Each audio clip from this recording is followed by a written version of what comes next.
জিম্মিতে আমরা এক ধরনের নতুন একটা গল্প দেখতে পাবো, নতুন রকমের একটা গল্প। মানে এই জনরাটা আমি আসলে কখনো ট্রাই করি নাই। এবং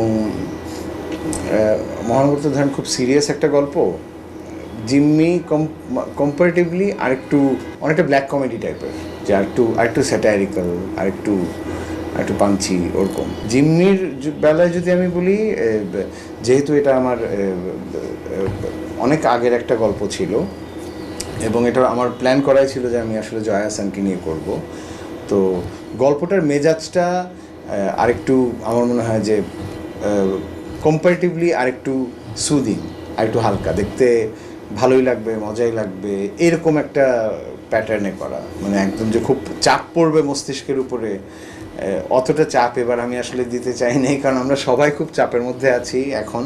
সো আমি চাচ্ছিলামই যে মানুষ যেন একটু চাপমুক্ত কিছু দেখুক। সো জিম্মি হচ্ছে সেই ধরনের গল্প। আর আমার গল্পে যেই ধরনের কনটেক্সট থাকে, যেই ধরনের এলিমেন্ট থাকে, সেগুলো তো ডেফিনেটলি আছে, কিন্তু খুব চাপ যেন মানুষের মাথায় না পড়ে। এবার এটা একদম আমার মাথায় ছিল যে এই গল্পটা এমন একটা গল্প বলি যেটা সে যেন চাপমুক্ত হয়ে দেখে এবং দেখে যেন চাপমুক্ত হতে পারে। জয়ার সাথে কাজ করার আসলে যদি আমি এভাবে বলি, আমাদের অনেক দিন ধরেই কথা হচ্ছিল যে জয় বলেন যে নিপুণ কিছু একটা করো, কিছু একটা চলো করি, একসাথে মিলে করি, কিন্তু সামহাও ব্যাটে বলে হচ্ছিল না। মানে আমরা দুইজনই দেখা হলে বলি একসাথে কাজ করব, কিছু একটা করব, আমি একটা আইডিয়া চিন্তা করি, তারপর আমার মনে হয় যে না, জয়ার প্রথম কোনো ওয়েব সিরিজ হবে এটা সেন্ট্রাল ক্যারেক্টারে, সো আর একটু বেটার কিছু হওয়া দরকার। তারপর এভাবে চিন্তা ভাবনা করতে করতে একদিন মহানগর 2 দেখার পরে জয়া আমাকে ফোন দিয়ে বললেন যে মহানগর 2 তো তার খুব পছন্দের কাজ, এবং তখন বললেন যে এইবার বলো যে আসলে কিছু একটা প্ল্যান করো বা কিছু একটা। তো লাকিলি তখন আমার মাথার মধ্যে এই গল্পটাই আসছে, যেহেতু মহানগর অনেক সিরিয়াস একটা কাজ, ওই সময়ের প্রেক্ষিতেও সিরিয়াস কাজ। তো তারপর আমি চিন্তা করে দেখলাম যে আচ্ছা, এটা নিয়ে বসি। আইডিয়াটা দেওয়া মাত্রই তার খুবই পছন্দ হয়ে গেছে যে এরকম। এবং আমি যেই কথাটা বলেছিলাম যে আপনাকে ভাঙতে হবে নিজেকে এখানে, আমরা রেগুলার যে ধরনের জয়া আহসানকে সিনেমায় দেখি বা অন্য কাজে দেখি সেটা না, এটা একটু অন্যরকম একটা ক্যারেক্টার করতে হবে।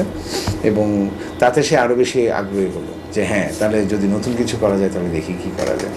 সো ওখান থেকে কাজ শুরু, এবং কাজ করতে গিয়েও আমার এক্সপিরিয়েন্স খুবই অসাধারণ। জয়ের যদি আমি এভাবে বলি যে অভিজ্ঞতাটা কীরকম, আমার যখন আমি শ্যুট করি তখন আমি ধরেন যখন মনিটরে দেখি বা আমার সামনে যখন অ্যাক্টিং করে, তখন ধরেন আমি এক ধরনের জানি যে আচ্ছা, রুনা লায়লা ক্যারেক্টারটা জয়া এভাবে প্লে করছে, কিন্তু আমি যখন পরে শ্যুট শেষ করে এডিটে এসে যখন দেখি, তখন আসলে জয়ের ম্যাজিকটা বোঝা যায়। মানে এটা কিছু অ্যাক্টর থাকে যাদের হয়তো আপনি শুটিংয়ের মধ্যেই হয়তো সবাই ভাবছে ও ওয়াও, কিছু একটা করে ফেলছে। জয়ের ব্যাপারটা হচ্ছে শি ইজ সো এফোর্টলেস যে আপনি শুটিং সেটে আপনি হয়তো অতটা ঠাহরও করতে পারবেন না, পরে যখন আমি প্যানেলে এসে দেখি তখন মনে হয় যে বাহ, এই এক্সপ্রেশন তো তখন প্যানেলে এই শুটিং সেটে খেয়াল করিনি, এটা কখন দিল বা এভাবে কিভাবে করলো, বা এটা তো তখন বোঝা যায়নি। সো জয়া হচ্ছে ওই ধরনের অ্যাক্টর, ভেরি এফোর্টলেস, এবং সেটা ইমিডিয়েটলি বোঝা যায় না। তারপর একটু দূরে আসলে তখন বোঝা যায় যে বাহ, কিছু একটা করে ফেলেছে। সিনেমা তো অবশ্যই বানানোর ইচ্ছা আছে। আমার তো আসলে সিনেমা বানানোর স্বপ্ন নিয়েই ঢাকায় আসা। আমি তো চিটাগংয়ের ছেলে, ঢাকায় চলে আসা। আমার পুরো ফ্যামিলি জ্ঞাতি গোষ্ঠীতে কেউ মিডিয়ার সাথে কোনোভাবে জড়িত না রাইটিংয়ে, না ফিল্ম মেকিংয়ে, না অ্যাক্টিংয়ে। সো আমি একমাত্র ছিলাম যে আমি আসলে সিনেমা বানাবো, এই স্বপ্ন নিয়ে আসা। এবং অনেক দূর পর্যন্ত আমি তো টেলিভিশনে অনেক দিন কাজ করেছি, টেলিভিশনে অনেকগুলো কাজ করেছি, করতেই তারপর একদিন আমি ডেফিনেটলি সিনেমা বানাবো, এই ধরনের প্ল্যান ছিল। আমি সিনেমাতে অলমোস্ট সিনেমার কাজে হাতই দিয়ে ফেলছিলাম, তখন পুরো বিশ্বে কোভিড চলে আসলো। সো তখন তো সবাই ঘরবন্দি, তখন সিনেমার কাজটা পিছিয়ে গেল, একেবারেই পিছিয়ে গেল। এবং তারপর ওই সময়ে ওটিটির যেই রাইজটা বাংলাদেশে, আমি মহানগর বানানোর প্রপোজাল যখন পেলাম তখন আমি মহানগর বানালাম।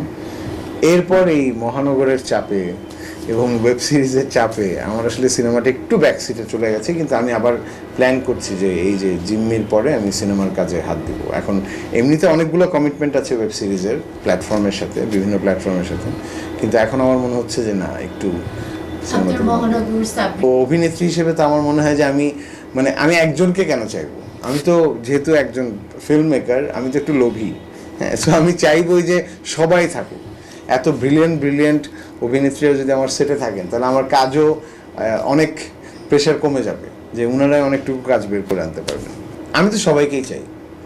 আমি তো আমার সিনেমায় জয়া আহসান, অপি করিম, মেহজাবিন চৌধুরী, সাবিলা নূর, আমি সবাইকেই চাইবো যে যদি দ্য মোর দ্য মেরিয়ার, সবাই যদি একসাথে থাকে তাহলে ওয়াই নট, তাহলে কেন হবে না। সো আমি তো চাইবো সবাইকেই নিতে একসাথে।